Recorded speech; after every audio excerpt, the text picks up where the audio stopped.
किन लोगों के पास बुक है जो पढ़ना चाहते हैं? ओके, ये वंदना माता जी का। उसके बाद में कल नीलम माता जी ने पढ़ा, फिर उदरंगा माता जी पढ़ो, बाद में नीलम माता जी और फिर विद्यादेश में, इस प्रकार से।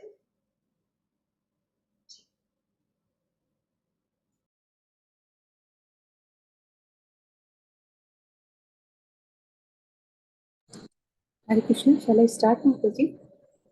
दंडवत प्रणाम एवरीबॉडी। अध्याय 16, रागानुगा भक्ति क्रमशः। संबंध रूपा भक्ति। नंद महाराज और माता यशोदा जैसे वृंदावन के वासियों के भाव में आदि भगवान कृष्ण के पिता तथा माता होने की आदर्श दिव्य भावना पाई जाती है। तथ्य तो यह है कि न तो कोई कृष्ण का पिता हो सकता है, न ही उनकी माता, किंतु भक्त की ऐसी दिव्य भावना का होना कृष्ण के प्रति वत्सल संबंध कहलाता है। वृषणीगण द्वारिका में रहने वाले कृष्ण के संबंधी भी ऐसा ही अनुभव करते हैं। इस तरह कृष्ण कुल से संबंधित द्वारिका के तथा वृंदावन दोनों के निवासियों में कृष्ण के प्रति स्वतः स्फुरित राग वात्सल्य संबंध में पाया जाता है। वृषणियों का तथा वृंदावन वासियों द्वारा प्रदर्शित कृष्ण के प्रति रागमय प्रेम उनमें नित्य विद्यमान रहता है। वैदिक भक्ति में इस प्रेम के विषय में तर्क वितर्क करने की आवश्यकता नहीं है, क्योंकि आगे चलकर उन्नत अवस्था में यह अपने आप विकसित हो जाता है। हरि बोल। माता जी, यू आर ऑन म्यूट। हरे कृष्ण। तो कल हम जो काम रूपा भक्ति के विषय में पढ़ चुके। आज हम संबंध रूपा भक्ति के विषय में पढ़ रहे हैं। तो ये संबंध रूपा भक्ति के उदाहरण कौन है? पहला यहाँ पे बताया गया है, नंद महाराज तथा माता यशोदा जैसे वृंदावन के वासियों के भाव में आदि भगवान कृष्ण के प्रति तथा माता होने की आदर्श दिव्य भावना पाई जाती है। तो ये दो है, माता यशोदा और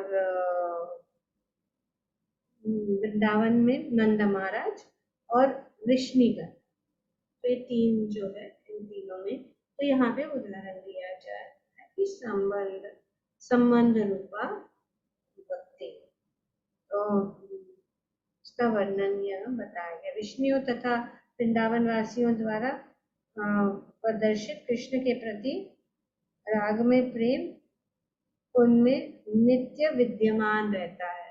तो हमेशा उनमें रहता है, सभी की वो उत्पन्न किया जाता है, नेचुरली उनमें रहता है। वैदिक भक्ति में इन प्रेम के विषय में तर्क वितर्क करने का आवश्यकता नहीं, तो जो आगे इसका आगे वर्णन किया जाएगा। ओके, कौन पढ़ेगा? यस, रागानुगा भक्ति की पात्रता।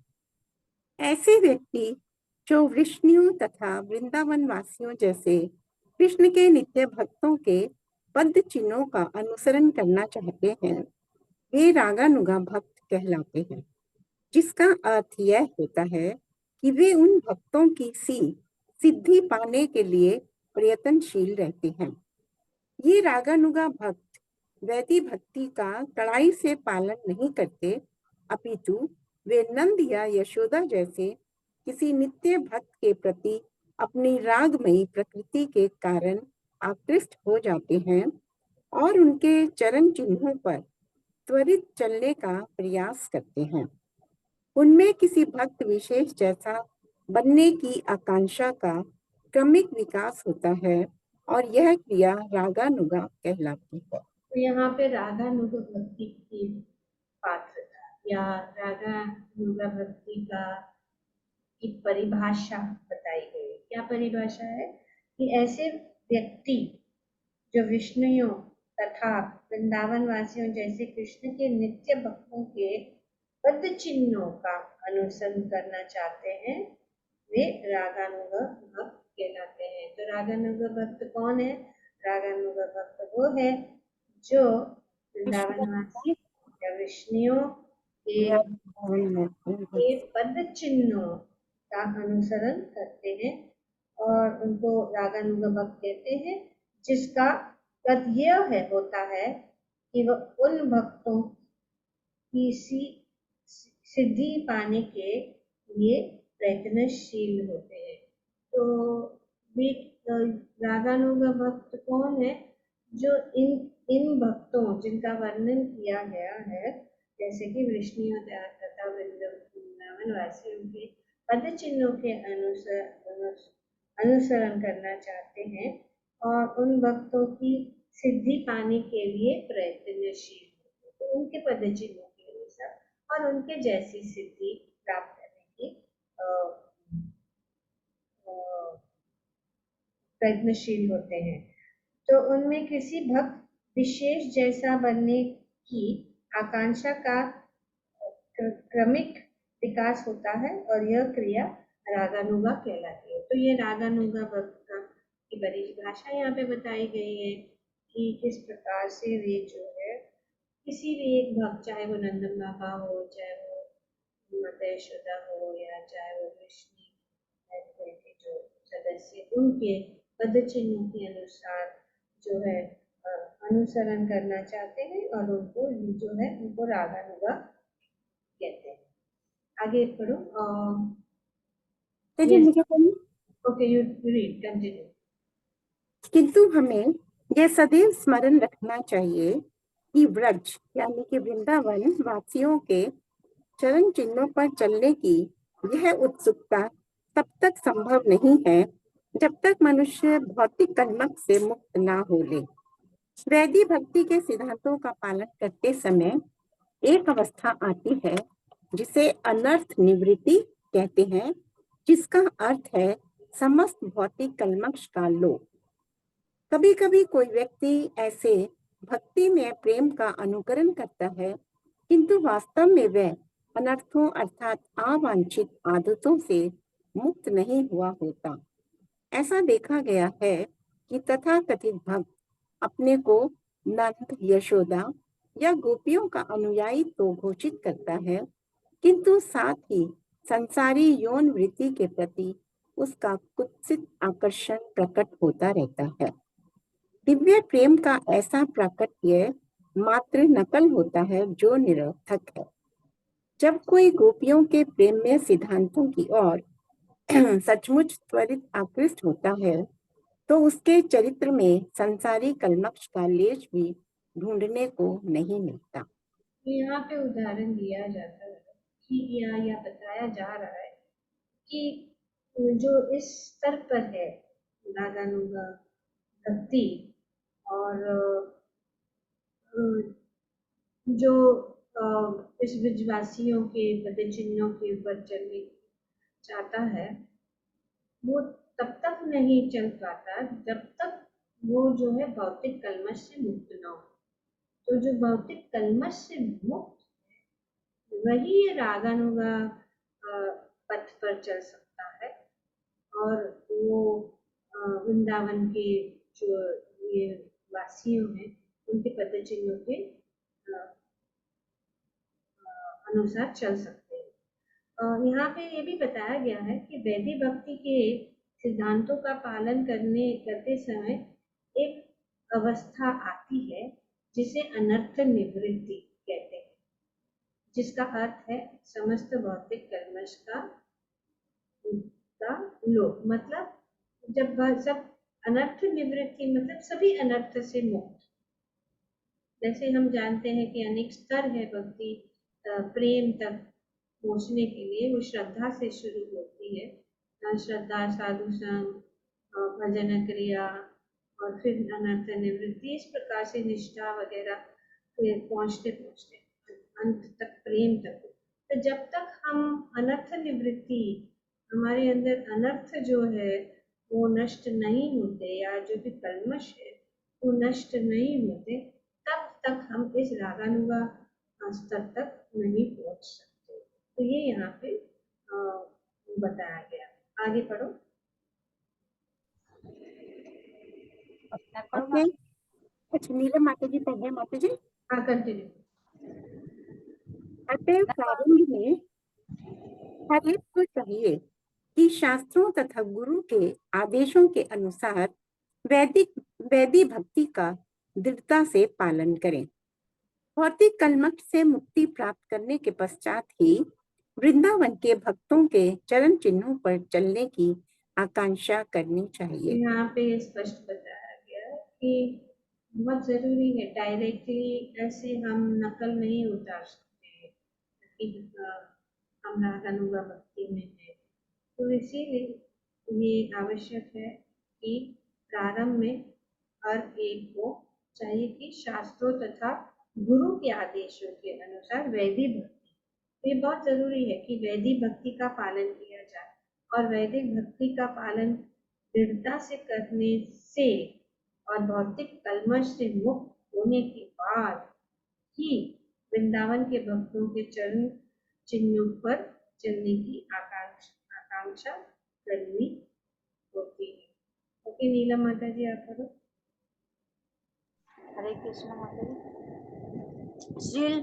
श्रील रूप गोस्वामी ने कहा है, जब मनुष्य वास्तव में भौतिक कलमश से मुक्त हो जाता है तो वह वृंदावन वासी भक्त का स्मरण उसी के समान कृष्ण से प्रेम करने के लिए सदैव कर सकता है। ऐसी मनोवृत्ति भाव विकसित हो जाने पर वह सदैव यहाँ तक कि अपने मन के भीतर भी वृंदावन में वास करेगा। तात्पर्य यह है कि यदि संभव हो तो मनुष्य को सशरीर ब्रज भूमि अर्थात वृंदावन में रहना चाहिए और ब्रज धाम के भक्तों का अनुसरण करते हुए सदैव भगवान की सेवा में रत होना चाहिए। किंतु यदि सशरीर वृंदावन में रह पाना संभव न हो पाए तो कहीं भी उस स्थिति में रहते होने पर ध्यान किया जा सकता है। वह चाहे जहाँ भी रहे उसे व्रज धाम के जीवन के विषय में तथा भगवत भक्ति में लगे भक्त विशेष के पद चिन्हों का अनुसरण करने के विषय में सदैव सोच विचार करना चाहिए। यहाँ पे बताया गया है, रूप गोस्वामी बताते हैं कि जब मनुष्य वास्तव में भौतिक कलमश से मुक्त हो जाता है तो वह वृंदावन वासी भक्त का स्मरण, उसी के स्मरण कृष्ण के प्रेम करने के लिए सदैव करता है। तो जब ये मनुष्य या जो भक्त जो है भौतिक कलमश से मुक्त हो जाता है तो वह जो है हमेशा वृंदावन के भक्त का स्मरण करता है, कोई भी जैसे भी कोई भी भक्त हो, और वो सदैव मन के भीतर उनका स्मरण करता रहता है। और अगर हो सके तो वो जाके वृंदावन में रहकर, ब्रिज में रहकर जो है इस प्रकार से भक्ति कर सकता है। लेकिन अगर वो वृंदावन में जाके भी न रह सके, अगर वो नहीं जा सके और वहाँ नहीं रहकर किसी कारण वहाँ नहीं जा सके, तो कहीं पे भी रहकर हमेशा जो है इस भाव में रह सकता है। और वे हमेशा जो है ऐसे उन ब्रजवासियों या उन भक्तों का हमेशा स्मरण करते रह सकता है। और वह चाहे जहाँ पे भी रहे उसे ब्रजधाम के जीवन के विषय में तथा भगवत भक्ति के में लगे भक्त विशेष के पद चिन्ह, भगवत भक्ति में लगे भक्त विशेष मतलब यहीं पे जो उदाहरण दिया गया है कि नंद बाबा है या यशोदा, उनके पद चिन्ह, उनके अनुसरण या उनके पद चिन्हों के अनुसार चलना। कोई भी एक भक्त हो, चाहे वो भगवान के सखा हो, सुबल हो या नंद बाबा हो या गोपियां हैं या वृष्णि कुल के जो भी सदस्य है, उनके विषय में कोई भी एक जो हमारे दिल को या हमारे मन को छू जाता है, उनके विषय में ही स्मरण करके उनका जीवन, उनका चरित्र, वो कैसे करते, क्या करते हैं, और भगवान के प्रति उनका प्रेम कैसा है, उस प्रेम को जो है प्राप्त करने की हम कोशिश करते हैं। तो उनके पद चिन्हों का अनुसरण करने के विषय में सदैव सोच विचार करना चाहिए, या वे सोच विचार करते रहते हैं। तो ये रागानुगा जो भक्त है, जिनका जो भौतिक कलमश से मुक्त है। आगे बढ़ो। जो भक्त वास्तव में कृष्ण भावनामृत में आगे बढ़ चुका हो और भक्ति में निरंतर तल्लीन रहता हो, उसे चाहिए कि वह सिद्धि प्राप्त कर लेने पर भी अपने को प्रकट ना करे। भाव यह है कि जब तक वह सशरीर वहां रहे, तब तक उसे नव दीक्षित की भांति आचरण करना चाहिए। तो यहाँ यहाँ तक ये वर्णन किया गया है कि अगर कोई भक्त आगे भी बढ़ जाए, कृष्ण भावनामृत में आगे बढ़ चुका है और भक्ति में निरंतर तल्लीन रहता है, उसे चाहिए कि वह सिद्धि प्राप्त कर लेने पर भी अपने को प्रकट ना करे। जैसे कुछ भक्त कभी होते हैं या कोई लोग होते हैं जो जब वो सिद्धि प्राप्त करते हैं तो उसके विषय में बताते रहते हैं कि हाँ, आज मैंने भगवान को के साथ ऐसा लीला देखा, या मैंने भगवान को सपने में ऐसे देखा, या तो वो अपने भाव को जो है वो दूसरों को बताते हैं या उसका प्रदर्शन करते हैं। तो यहाँ भी ये मना किया गया है। और अपने आप को, चाहे वो कितनी भी बड़ी सिद्धि को प्राप्त कर दे या कितनी भी बड़ी उच्च स्तर के भक्ति को प्राप्त करे, उसे जो है उसके विषय में चर्चा नहीं करनी चाहिए और उसको प्रकट नहीं करना चाहिए। और भाव यही होना चाहिए कि जब तक वह सशरीर है तो वह में रहे, तब तक उसे नव दीक्षित की भांति आचरण करना चाहिए। वो उसको दिखाना नहीं चाहिए, वो अपने आप को ऐसा दिखाना चाहिए कि वो अभी नया नया है, भक्ति में अभी अभी नव दीक्षित है, और वो ऐसा कुछ स्तर पे नहीं है, वो दिखाता नहीं है। तो ये ध्यान रखना चाहिए, क्योंकि इससे क्या होगा कि हमारी भक्ति जो है नष्ट हो सकती है। यहाँ तक कि शुद्ध भक्त तक को भी वैधि भक्ति के क्रियाकलाप करने चाहिए, किंतु जब उसे भगवान के साथ अपने वास्तविक संबंध की अनुभूति हो जाए, तो वह भगवान के किसी भक्त विशेष के मार्गदर्शन में वैधि सेवा करते हुए अपने भीतर भगवान का चिंतन कर सकता है और उस भक्त विशेष का अनुसरण करते हुए दिव्य भावों को विकसित कर सकता है। तो कितना भी आगे कोई बढ़ चुका हो या कितना भी भक्ति में आगे ऊंचा उठ पाया है या भगवान के साथ संबंध जोड़ चुका है, जो है उसे वैदिक भक्ति के क्रियाकलापों का को करना चाहिए। जैसे कि जो नियम है और जो साधना भक्ति के जो अंग है, जैसे कि जल्दी उठना, झूला माला जप करना, चरित्र की पूजा करना, और जो भी नियम बताया गया है उन सब शास्त्रों का अध्ययन करना, और अनेक अनेक जो भक्ति के अंग है, श्रवण कीर्तन, वो सब उसको करना जारी रखना चाहिए। ऐसा नहीं सोचना चाहिए कि अभी हम तो बहुत बड़े भक्त बन गए हैं और हमारे भगवान के साथ हमारा इतना ऊंचा संबंध हो गया है, तो ऐसे नहीं सोचना चाहिए। पर अपने को जैसे कि हम कुछ भी नहीं है, और जैसे कि हम कुछ भी न जानते नहीं है और नव दीक्षित, इस प्रकार से मन भावना होनी चाहिए। आगे Yes. आगे पढ़ूँ मैं? Yes. इस संदर्भ में हमें तथाकथित सिद्ध प्रणाली से सतर्क रहना चाहिए। सिद्ध प्रणाली उन लोगों द्वारा अपनाई जाती है जो विशेष अधिकारी नहीं है और जिन्होंने भक्ति का अपना ही मार्ग बना रखा है। वे यह कल्पना करते हैं कि अपने को भगवान का पार्षद सोचने मात्र से वे उनके पार्षद बन गए हैं। यह बाह्य आचरण विधि विधानों के अनुकूल नहीं है। तथाकथित सिद्ध प्रणाली का अनुसरण प्राकृतिक सहजिया करते हैं, जो तथाकथित वैष्णवों का छद्म संप्रदाय है। श्रील रूप गोस्वामी के अनुसार ऐसे कार्य भक्ति के आदर्श मार्ग में बाधक है। तो ये आदर्श जो भक्ति के मार्ग में जो बाधा देती है, क्योंकि ऐसे ये सिद्ध प्रणाली जो है वो सोचते हैं, वो ऐसे कल्पना करते हैं कि भगवान का पार्षद, वो अपने आप को भगवान का पार्षद मानते हैं और मन में मात्र ऐसे ही सोचते रहते हैं और ये एक्चुअली असल में है नहीं।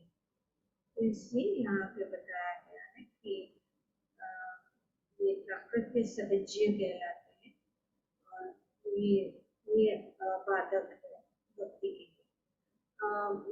विद्या माता जी आप पढ़िए। हरे कृष्णा, दंडवत प्रणाम।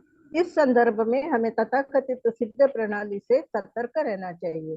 सिद्ध प्रणाली उन लोगों द्वारा अपनाई जाती है जो विशेष अधिकारी नहीं है और जिन्होंने भक्ति का अपना ही मार्ग बना रखा है।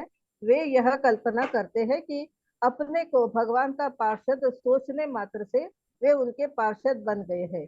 यह बाह्य आचरण विधि विधानों के अनुकूल नहीं है।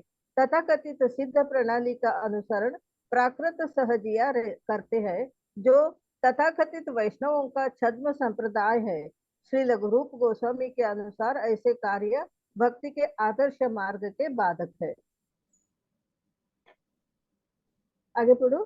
श्री लघुरूप गोस्वामी कहते हैं कि विद्वान आचार्यों ने संस्तुति की है कि हम कृष्ण के लिए रागानुगा प्रेम विकसित कर लेने के बाद भी विधि विधानों का पालन करते रहे। तो ये बहुत इम्पोर्टेंट पॉइंट यहाँ पे बताया गया कि अगर हम रागानुगा प्रेम विकसित कर लेते हैं के बाद भी विधि विधानों का पालन करना। विधि विधानों के अनुसार 9 प्रकार के कार्यकलाप है जिनका वर्णन पहले किया जा चुका है। मनुष्य को चाहिए कि जिस भक्ति विभाग में उसकी स्वाभाविक रुचि हो वह उसी में लगे। उदाहरणार्थ कोई व्यक्ति श्रवण में विशेष रुचि रख सकता है, दूसरे को कीर्तन में विशेष रुचि हो सकती है और तीसरे को मंदिर में सेवा करने में विशेष रुचि हो सकती है। अतएव इन तीनों अथवा शेष 6 भक्ति के प्रकारों स्मरण, सेवन, वंदन, अर्चन, सख्य या आत्मनिवेदन को पूरे मनोयोग से संपन्न करना चाहिए। इस तरह हर व्यक्ति को अपनी अपनी रुचि के अनुसार कार्य करना चाहिए। तो यहाँ पे ये बताया गया कि ये विधि विधान क्या है, ये 9 भक्ति के जो रास्ते बताए गए हैं उनके अनुसार चलना है। श्रवणम, कीर्तनम, विष्णु स्मरणम, पाद सेवनम, अर्चनम, वंदनम, दास्यम, साख्यम, आत्मनिवेदन। तो इस प्रकार से हमें करना है। आगे बढ़ो। कामानुगा प्रेम। वृंदावन की गोपियों अथवा द्वारका की रानियों के चरण चिन्हों पर चलते हुए जो भक्ति की जाती है वह कामानुगा या माधुर्य भक्ति कहलाती है। इस माधुर्य भक्ति के 2 विभाग किए जा सकते हैं। पहला अप्रत्यक्ष माधुर्य प्रेम और दूसरा प्रत्यक्ष माधुर्य प्रेम। इन दोनों ही विभागों में उस विशेष गोपी का अनुसरण करना होता है जो गोलोक वृंदावन में ऐसी सेवा में संलग्न है। भगवान से माधुर्य प्रेम में प्रत्यक्ष संलग्न रहने को केली कहा जाता है। केली का अर्थ है भगवान से सीधा संयोग होना। कुछ भक्त परम पुरुष से प्रत्यक्ष संपर्क नहीं चाहते, अपितु वे गोपियों के साथ भगवान के प्रेम व्यापार का आस्वादन करते हैं। ऐसे भक्त गोपियों के साथ कृष्ण की लीलाओं का केवल श्रवण करके आनंद लेते हैं। तो यहाँ पे वर्णन कामानुगा प्रेम, तो कामानुगा का प्रेम की क्या परिभाषा है ये बताई गई है। वृंदावन की गोपियों अथवा द्वारका की रानियों के चरण चिन्हों पर चलते हुए जो भक्ति की जाती है वह कामानुगा या माधुर्य भक्ति कहलाती है। क्योंकि कामानुगा भक्ति और माधुर्य भक्ति क्या है? जो वृंदावन की गोपियों अथवा द्वारका की रानियों के चरण चिन्हों पर चलते हुए की जाती है। अब ये माधुर्य भक्ति में दो विभाग किए जा सकते हैं। पहला है प्रत्यक्ष माधुर्य प्रेम और दूसरा है प्रत्यक्ष माधुर्य प्रेम। तो यहाँ पे माधुर्य प्रेम या कामानुगा प्रेम का वर्णन किया गया और उस कामानुगा प्रेम में दो प्रकार है, जिसका विभाग है, प्रकार नहीं, दो विभाग है। वो एक है अप्रत्यक्ष माधुर्य प्रेम और दूसरा है प्रत्यक्ष माधुर्य प्रेम। इन दोनों ही विभागों में उस विशेष गोपी का अनुसरण करना होता है जो गोलोक वृंदावन में ऐसी सेवा में संलग्न है। तो कोई भी गोपी भगवान की जो सेवा में है, भगवान की प्रेम भक्ति में है, उनकी जो है उनका अनुसरण करना और भगवान से माधुर्य प्रेम में प्रत्यक्ष संलग्न रहने को केली कहा जाता है। तो केली का अर्थ क्या है? केली क्या है कि भगवान के माधुर्य प्रेम में प्रत्यक्ष, तो ये प्रत्यक्ष का उदाहरण है। प्रत्यक्ष की क्या परिभाषा है? प्रत्यक्ष का अर्थ ये है कि जो भगवान के माधुर्य प्रेम में संलग्न रहना और उसको केली कहा जाता है। और केली का अर्थ क्या है? केली का अर्थ है भगवान में सीधा सहयोग होना, सीधा। तो ये प्रत्यक्ष।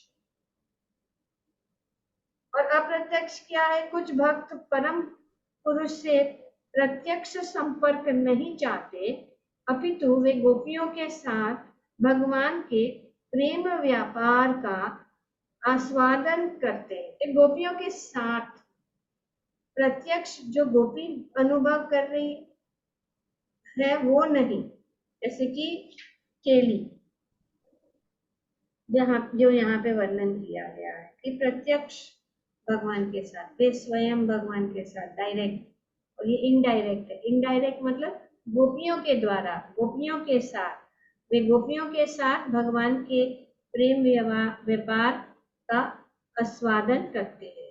ऐसे भक्त गोपियों के साथ कृष्ण की लीलाओं का केवल श्रवण करके आनंद लेते हैं। जैसे कि कुछ गोपियां कुछ भक्त है जो डायरेक्टली जैसे गोपियां करती है वैसे करते हैं, प्रत्यक्ष डायरेक्टली भगवान के साथ संपर्क।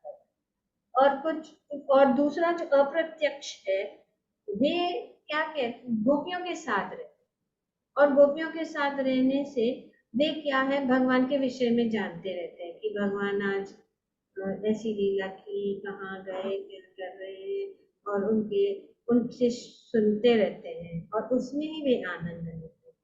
तो ये दो जो विभाग है इस माधुर्य भक्ति के, जो यहाँ पे वर्णन किए गए।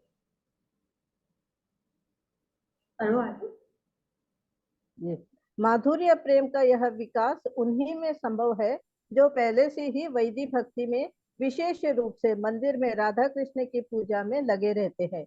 ऐसे भक्त धीरे धीरे अर्चा विग्रह के प्रति रागानुगा प्रेम विकसित कर लेते हैं और गोपियों के साथ भगवान के प्रेम विनिमय का श्रवण करके इन लीलाओं के प्रति धीरे धीरे आकृष्ट होते हैं। जब यह रागानुगा आकर्षण अत्यधिक विकसित हो जाता है तो उसी के अनुसार भक्त को उपर्युक्त विभागों में रखा जाता है। तो इस प्रकार से माधुर्य प्रेम का या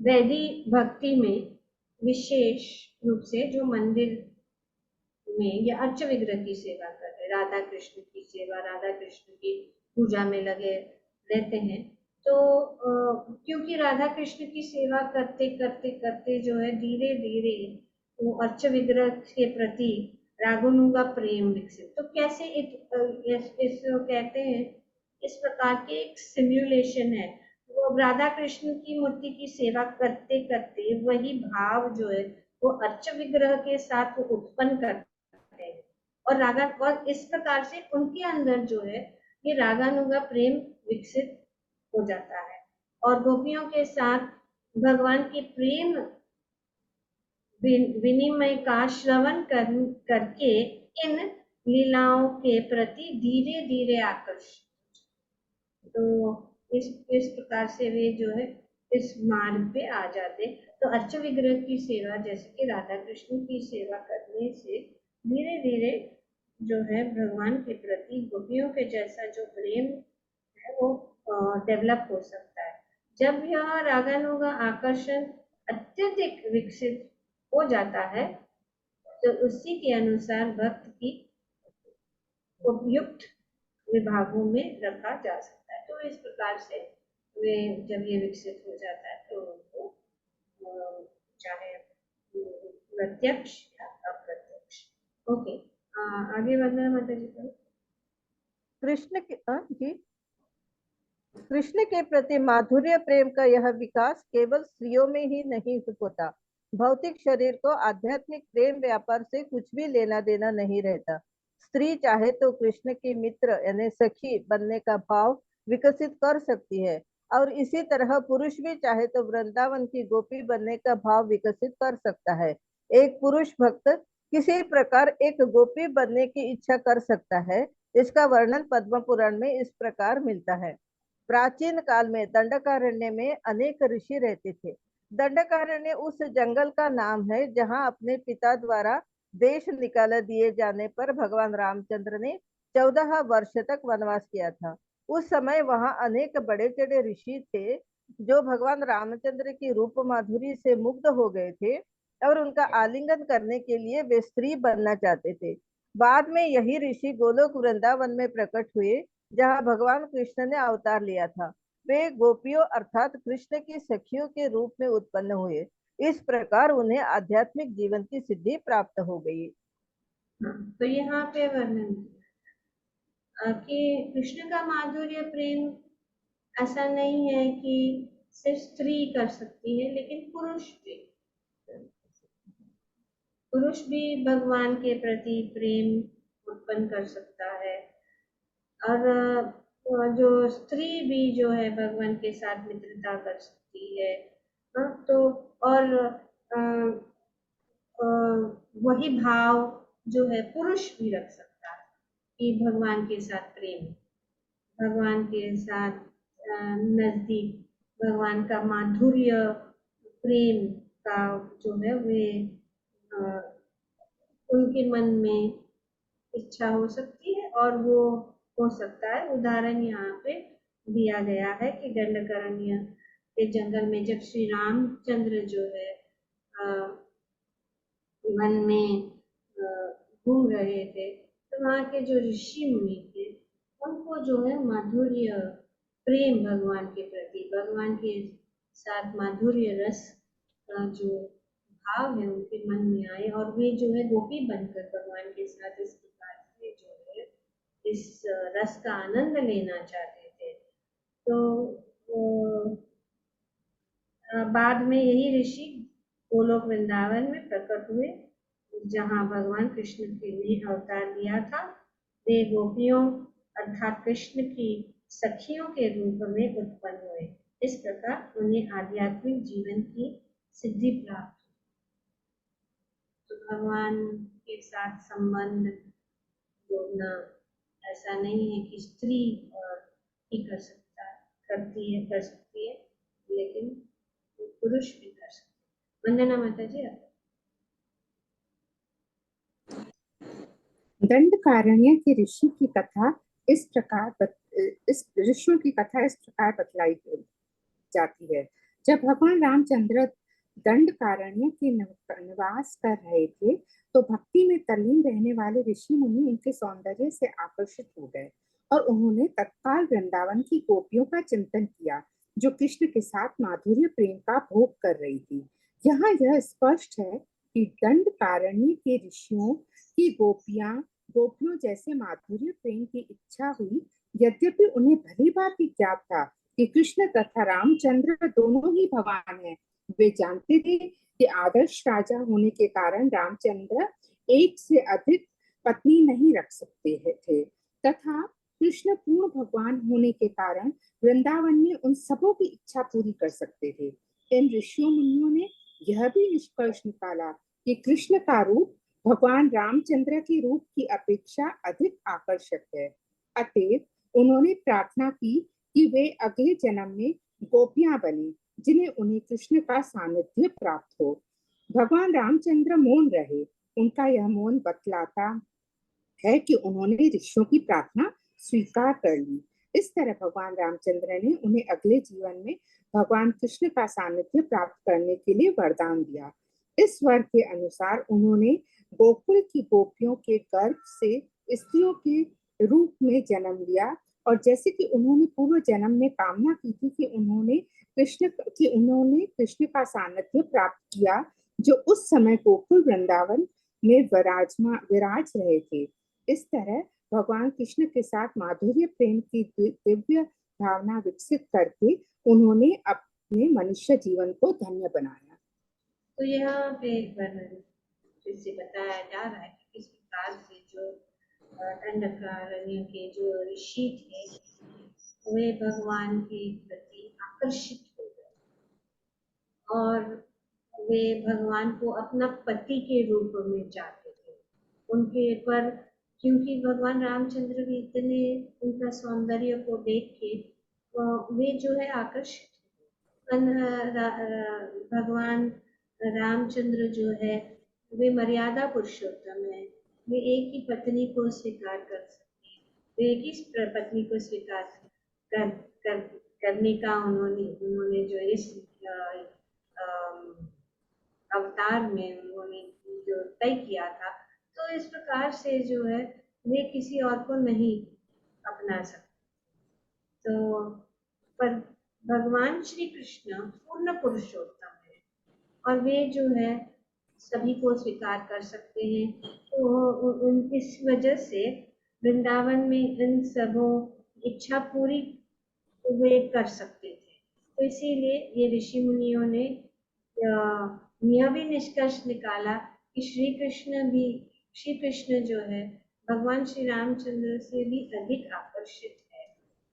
तो फिर क्योंकि वे इनकी इच्छा थी तो श्री रामचंद्र ने जो है उनको वरदान दिया कि अगले जन्म में वे जो है वृंदावन में गोकुल में ब्रजगोपियों के रूप में प्रकट होंगे और उनका जन्म जो है इस प्रकार से जो है गोकुल में उनका जन्म हुआ और भगवान कृष्ण के साथ माधुर्य प्रेम की दिव्य भावना विकसित करके उन्होंने अपने मनुष्य जीवन को धन्य बनाया। तो ये उदाहरण है। तो अनेक श्रेणी गोपियों की श्रेणियां हैं बहुत सारे और इनमें से जो गोपियां हैं कुछ गोपियां हैं ये ऋषि मुनि है। ये ऋषि मुनि है जो भगवान के साथ इस प्रकार से माधुर्य प्रेम का आदान प्रदान कर रहे हैं। हमें ऐसा नहीं सोचना चाहिए कि भगवान गोपियों के साथ भगवान का जो व्यवहार है वो सामान्य इस भौतिक जगत के जैसा है और भगवान जो है इस प्रकार से उनसे आनंद भोग रहे हैं।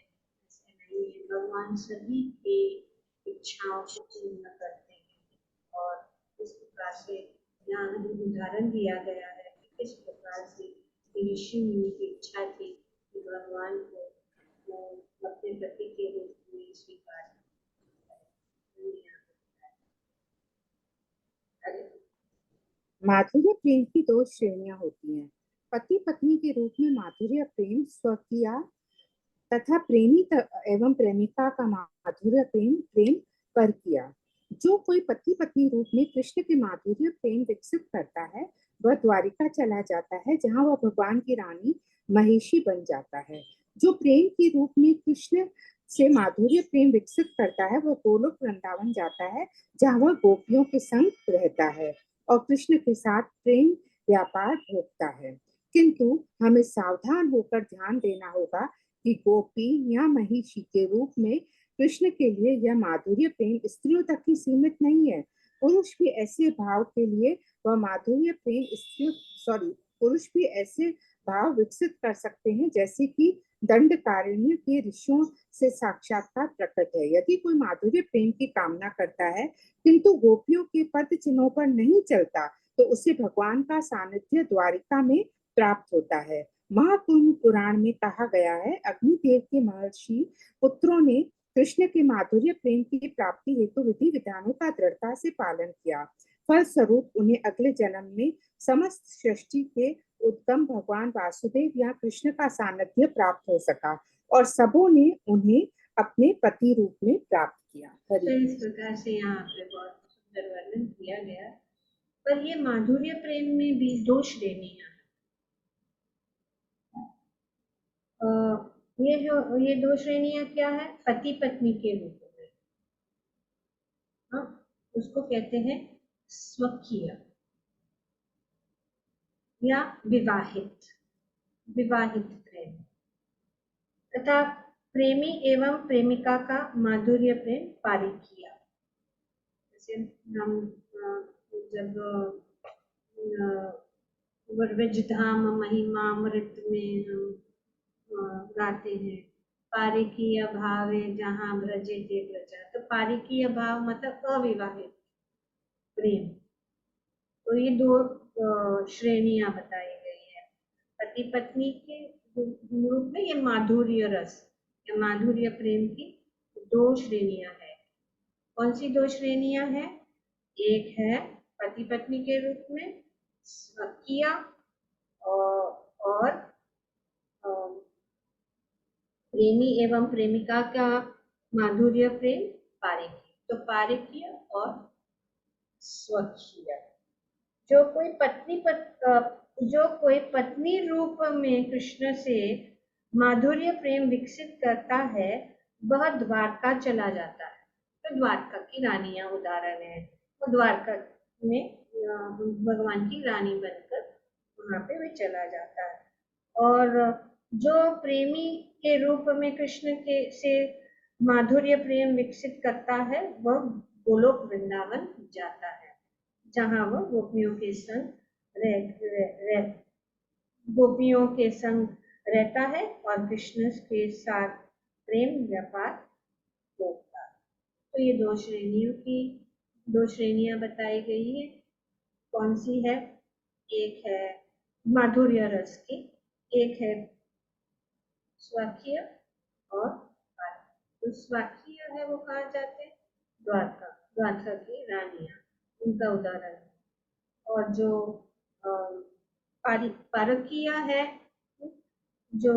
परकीय है वो कौन से हैं? ब्रज की गोपियां, गोलोक वृंदावन। तो ये जो दोनों माधुर्य रस है वो ऐसा नहीं है कि सिर्फ गोपियों या स्त्रियों के लिए है। पुरुष भी इस भाव को अपना सकते हैं, जो यहाँ पे बताया गया है। यह माधुर्य प्रेम स्त्रियों तक ही सीमित नहीं है, पुरुष भी ऐसे भाव विकसित कर सकते हैं, जैसा कि दंडकारण्य के ऋषि मुनि का उदाहरण दिया और आगे भी उदाहरण दिया गया अग्निदेव के महर्षि पुत्रों का। इस प्रकार से वे भगवान के साथ इस प्रकार से जो है माधुर्य रस आगे कौन पढ़ेगा? उद्रंगा माता जी। वात्सल्य या सख्य भाव। जो भक्त माता पिता या मित्र अर्थात रूप में भगवान के प्रति आकृष्ट होते हैं, उन्हें क्रमशः नंद महाराज या सुबल के पद चिन्हों का अनुसरण करना चाहिए।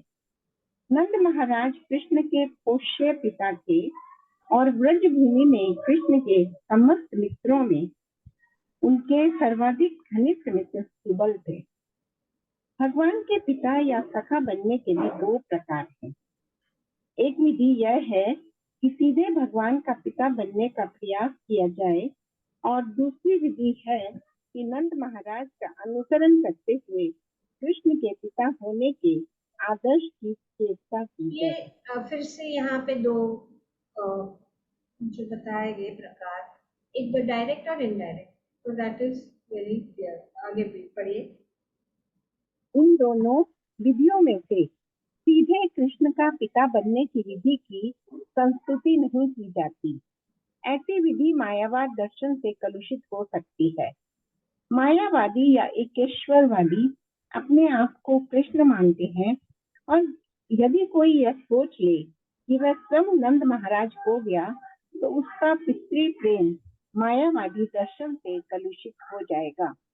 मायावादी चिंतन पद्धति अपराधपूर्ण है और कोई भी अपराधी कृष्ण का सानिध्य प्राप्त करने के लिए भगवद्धाम में प्रवेश नहीं पा सकता। अरे माता जी आगे कंटिन्यू करें। somebody else can read. नीला माता जी। स्कंद पुराण में पांडवों की राजधानी हस्तिनापुर में निवास करने वाले एक वृद्ध पुरुष की कहानी आती है जो कृष्ण को अपने प्रिय पुत्र के रूप में पाना चाहता था। नारद ने इस वृद्ध पुरुष को उपदेश दिया कि वह नंद महाराज के चरण चिन्हों का अनुसरण करे और इस तरह उसे सफलता मिल सकी। तो यहाँ पे वर्णन किया जा रहा है कि किस प्रकार से डायरेक्ट इनडायरेक्ट और सीधे भगवान कृष्ण का पिता बनने की विधि की संस्तुति नहीं की जाती है। सीधे एक्चुअली कर सकते, लेकिन ये सीधे नहीं, क्योंकि ये मायावाद की ओर जा सकता है। क्योंकि मायावाद क्या सोचते हैं, मायावाद कहते हैं ना, हम भगवान हैं, आप भगवान हैं, सब भगवान है, मैं भगवान हूँ, आप भगवान है, सब I am God, you are God, everybody is God. तो फिर पिता कैसे बन सकता है? तो ये जो है भगवान स्वयं भगवान है, अपने आप को समझते हैं, तो फिर कैसे हो सकता है? और तो यहाँ पे उदाहरण भी दिया गया है स्कंद पुराण में कि इस प्रकार से एक जो व्यक्ति था, वृद्ध व्यक्ति पुरुष, वो भगवान को अपने पुत्र के रूप में वो जो है प्राप्त करना चाहता था।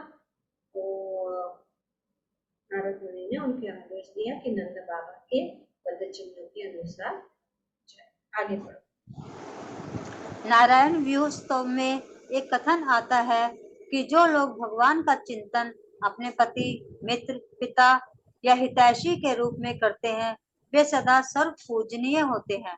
कृष्ण के प्रति यह रागानुगा भक्ति कृष्ण या उनके शुद्ध भक्त की कृपा से ही विकसित हो सकती है। कभी कभी यह भक्ति विधि पुष्टि मार्ग कहलाती है। पुष्टि का अर्थ है पोषण या वर्धन तथा मार्ग का अर्थ है रास्ता।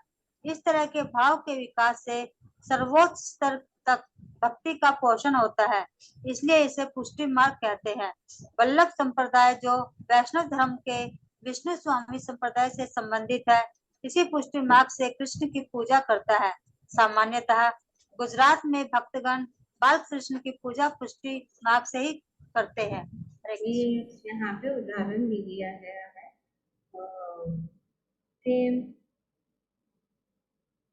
कृष्ण के प्रति रागानुगा भक्ति कृष्ण या उनके शुद्ध भक्तों की कृपा से ही विकसित हो सकती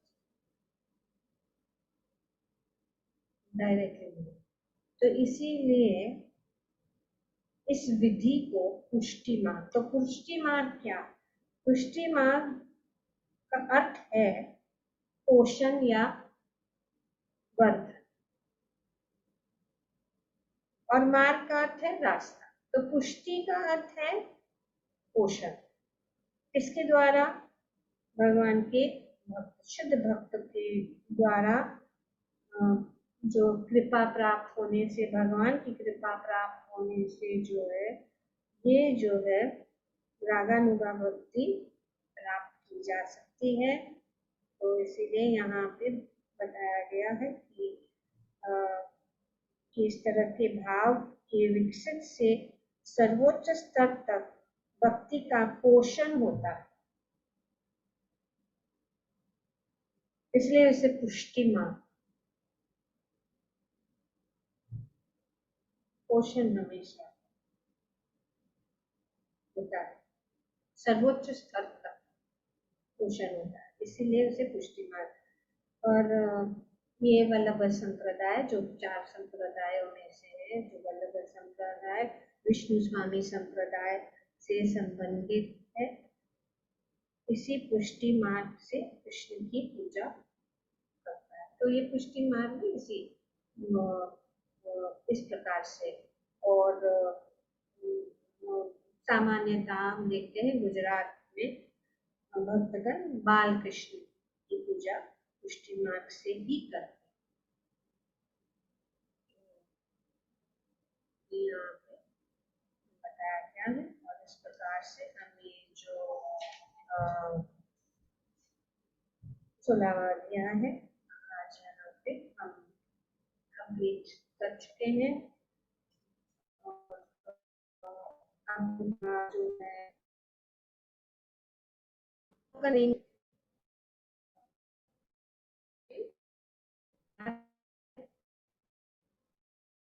जी माँ जी।